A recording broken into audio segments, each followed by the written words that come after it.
اهلا بيكم في قناة اكلة وترويقة. وصفة النهاردة بجد تحفة، اختراع كده من الاخر، كريسبي كده وجميلة وتنفع نقناية اخر الليل في الشتاء السقع دوت. هنعمل مع بعض كبدة الفراخ المقلية بطريقة تخليها طرية من جوه وكريسبي من بره. تحفة بجد، سهلة وبسيطة ومش هتاخد مننا وقت خالص، وهتعجبكم جدا. انا واثقة ان شاء الله ان الوصفة هتعجبكم لما تجربوها. يلا كده ندخل مع بعض على الوصفة على طول.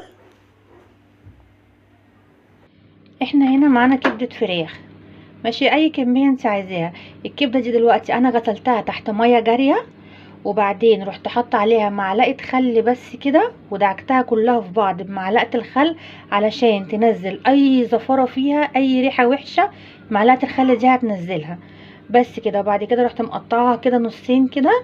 الخطوة اللي جاية بقى اهم خطوة دلوقتي، يلا نشوفها كده مع بعض. دلوقتي هنا انا معايا مية سخنة، سخنتها، انا لسه مولعه عليها مطفيتش عليها، حطيت عليها معلقه ملح دلوقتي، وهنزل بالكبده بتاعتي اللي انا غسلاها في الميه السخنه كده. ليه بقى الخطوه دي مهمه قوي؟ ليه؟ لان الكبده من جوه بيبقى فيها دم، لما احطها في ميه سخنه كده هو بتقفل المسام بتاعتها، وبتبقى الكبده متماسكه معايا، وانا بقليها بتلاقيها ماسكه نفسها، وما بيبقاش فيها اي حاجه من جوه. بعد القلي بتلاقي ما فيش اي حاجه جوه، ولا قطع دم ولا فيها اي حاجه، تبقى مستويه وفي نفس الوقت طريه. انا هديها بس تقليبه كده هو اقل من 5 دقايق، هي اقل من 5 دقايق كده. الميه سخنت معايا، هتاخد تقليبه كده في الميه ام ملح، هطفي عليها دلوقتي وهصفيها. وتعالى نشوف بقى ايه هنعمل بعد كده، الخطوه اللي جايه ايه. هنا كده اهوت بعد ما صفينا الكبده كويس قوي حطينا في المصفى، هنبتدي بقى دلوقتي ايه نعمل اول خطوه، التتبيله بتاعتها. انا دلوقتي بقى معايا ايه؟ معايا الاساسي الثوم، ومعايا كزبره وكمون وفلفل اسود وملح، ماشي. هحط عليها كده بقى ليمون، وهحط عليها شويه خل، بس كده. هبتدي بقى اقلبها بقى واحطها ايه على الكبده بتاعتي. انا هنا كده حطيت الكبده في بوله، وهبتدي احط عليها بقى التتبيله اللي انا عملتها ديت.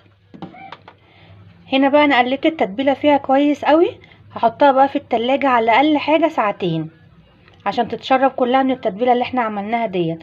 والله ريحتها تحفه تحفه.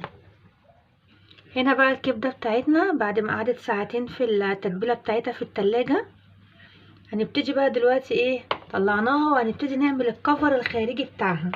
هنعمل لها بقى كفر كده جميل ومقرمش وفي نفس الوقت كريسبي كده. يلا مع بعض نشوف هنعمله ازاي. انا دلوقتي معايا بيضتين، ماشي، هحط عليهم نص كوباية لبن،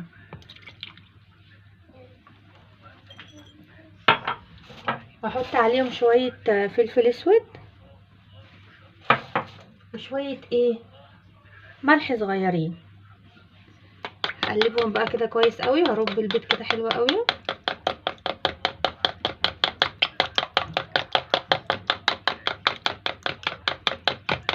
الكفر دوت هيخليها بجد تحفة تحفة، جميلة ومقرمشة وحلوة قوي.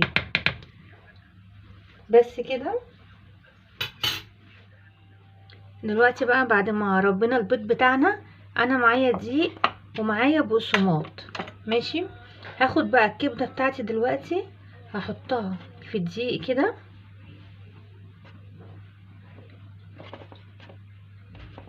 هغرقها كلها بالدقيق كده بالشكل دوت. وبايديا التانية هرميها كده، مش هلمس ايه السوائل، وبايديا التانية هغطسها كده في قلب السوائل كده، واحطها ايه في البقسماط. ايد للمواد الجافة، والايد التانية للايه للسائل. علشان ايه بقى؟ علشان ما بهدلش ايدي وتبقى ايديا هنا كلها كده عجين وكده، تبقى شكلها ايه مش حلو. بالطريقه ديت كده غرقها كلها كده في الدقيق كده اهي، وهرميها كده في الايه في البيض واللبن. وبنفس الطريقة برضو بالايد التانية اروح مطلعاها ورميها ايه في البقسماط كده. هغلفها بقى كلها كده بالبقسماط اهي بالايد الناشفة، هغلفها كده بالبقسماط كلها.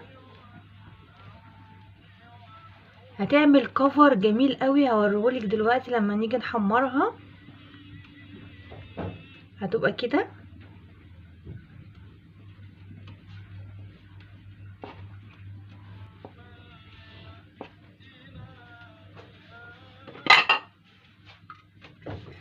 هطلع الشوية دول كده. ما تنسيش بقى تحط لايك، شكلك نسيتي، وايه واشتراك في القناة.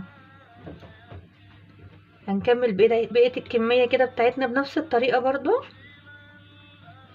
انا هنا الكبدة انا ايه، هي الكبدة بتبقى فصين، انا قطعاها نصين. انت عايزاها تبقى بحالها اعمليها بحالها مش مشكلة،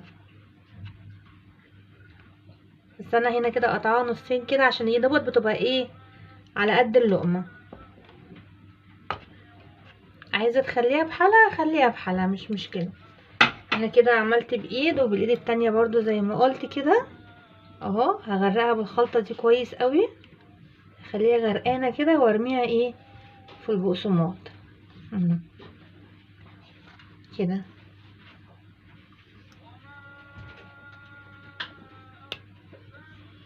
وبالايد الناشفة هرجع تاني بنفس الطريقة بقى. انا ايه هخلص الكمية بتاعتي كلها وايه وهنشوفها مع بعض واحنا بنحمرها واوريكي بقى شكلها عامل ازاي.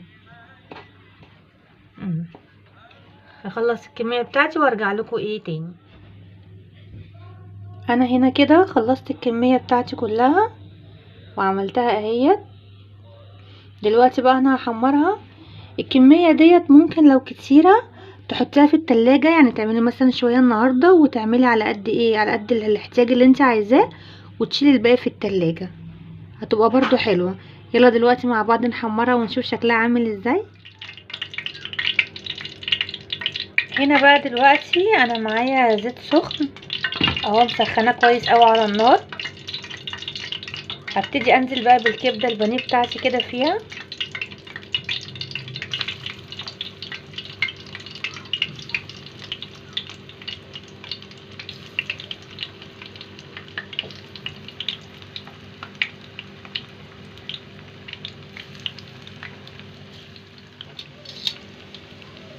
هنا كده انا حطاها في الزيت اهي، وهي مش هتاخد معانا وقت خالص. هبتدي بقى اقلبها اول ما تاخد لون كده بالشكل دوت. هبتدي ايه اقلبها على الناحيه التانية.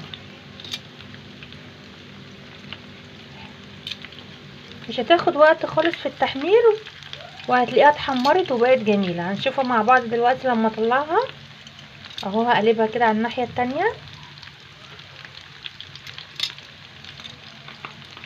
هي في ثواني بتتعمل على طول. جربوها بالطريقه دي هتعجبكم جدا والله، وبجد تحفه تحفه. طعمها حلو قوي، يعني ريحه التتبيله اساسا طالعه فيها وانا بعملها. بنتي بتقول لي يا ماما التتبيله دي ايه دي عايزه تتاكل كده لوحدها. التتبيله طعمها وريحتها حلوه قوي كده ليه.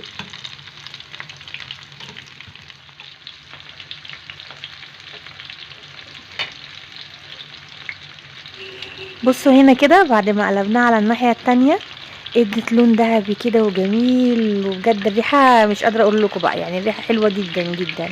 هي في ثواني ما بتاخدش وقت وبتلاقيها ادت اللون الجميل دوت. وبنطلعها هنطلعها مع بعض دلوقتي وهوريها لكم بقى من جوه شكلها عامل ازاي.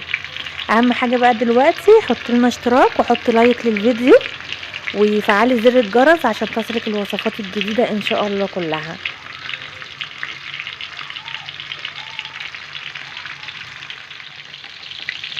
هنا كده اهوت خدت لون حلو.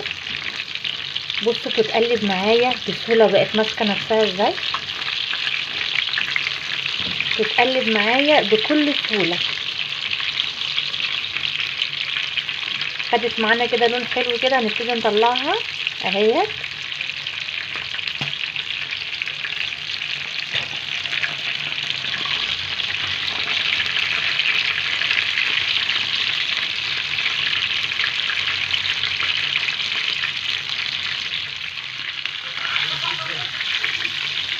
احنا بقالنا فترة بننزل سلسلة وصفات كده اقتصادية وفي نفس الوقت مغذية وحلوة.